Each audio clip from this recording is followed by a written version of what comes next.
Good evening. How are you guys doing? Before now, we used to hear that obedient members are just 4 people tweeting in a room.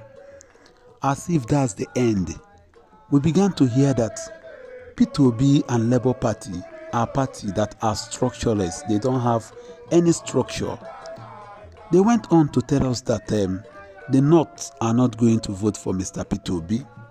It never ended there. The next thing we heard is that P2B is going to come a distant third. At the end of the day, after the election, they told us that we should go to court if we are not satisfied with the outcome of the result. When Mr. P2B approached the court, we began to hear that P2B is not a member of Labour Party, that he never won that election. But let me now reveal this to you tonight. P2B won the 2023 presidential election. Oh yes, quote me, he won. Miracle no fit tire Oga Jesus at all. You see how he got 25% in Abuja, the FCT. He even won Lagos. So many people are saying that he cannot win in the North. He won in Nasarawa, he won in Benue, he won in Plateau, he won in so many places in the North. But his vote was given to Bola Ahmed Tinubu. Just wait for a minute. You are going to hear from David Hundeyin and one other obedient supporter. You are going to see and hear the secrets of what actually happened on February 25th. Just pay attention. So the result sheets, the hundreds of thousands of result sheets, which were not sent even though they were supposed to be sent, and which we eventually got access to, it indicates very clearly that Peter Obi didn't just win the election, he actually won it in a landslide. However, the problem with, well, I don't want to say the problem, but the key difference between Peter Obi and Bola Tinubu is that Peter Obi is not a career politician. Peter Obi is a billionaire businessman who happened to go into politics.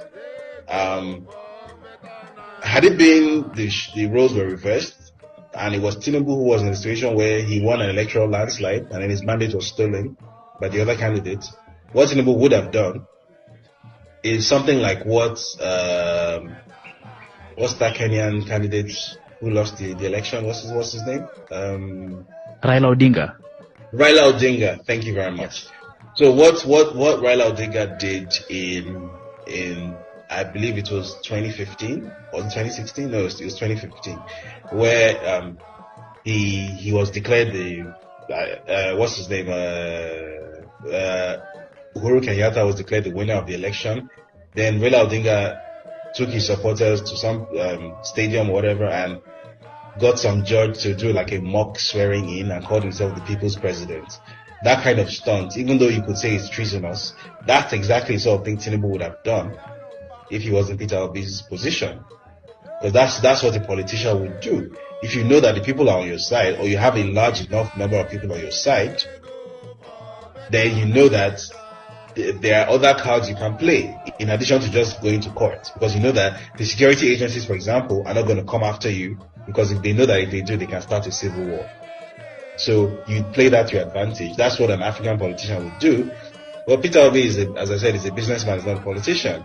So because I've actually spoken to him since the announcement, and all he's concerned about is, well, gather evidence, go to court, gather evidence, put our legal case together properly, blah, blah, blah. But the thing, I personally, I haven't told him this, I'm not part of his campaign team anyway, but what I personally believe is...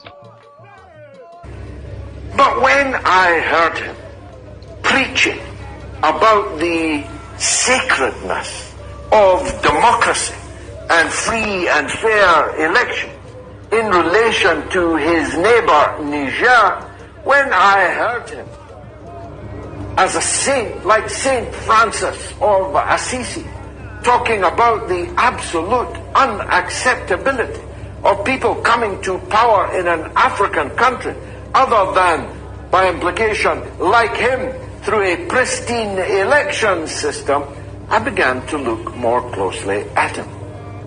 That's when I discovered he was the bad man. Yes, he literally carried a bag of hundreds of thousands of dollars of drug money in Chicago. He should have gone to prison, but instead he just gave the feds the money. Now, okay, that's a common or garden story in Chicago, which in the time of Al Capone and in the time of Joe Biden is a criminal hellhole presided over by Joe Biden's party for the best part of 100 years. It kind of happens. But when I began to think, how does a man who's a bagman for organized crime in Chicago end up in the president's house in Abuja? How does that happen? Well, I then discovered that probably it didn't happen at all. That not only was he a bagman for the mafia, he also stole the election in Nigeria. Now, even then, it was not my intention to get locked into a confrontation with him. I have many fish to fry. I have many conflicts, countries, issues to cover. And then I discovered that not one but two of the main newspapers in Nigeria carried an op-ed in the name of a Mr. Ono, and by golly will he be saying Ono by the time I'm finished with him, which was the most fantastically defamatory, baseless, twisted piece of journalism about me I have ever read, and believe me, I've read plenty. Not only was it littered with absolute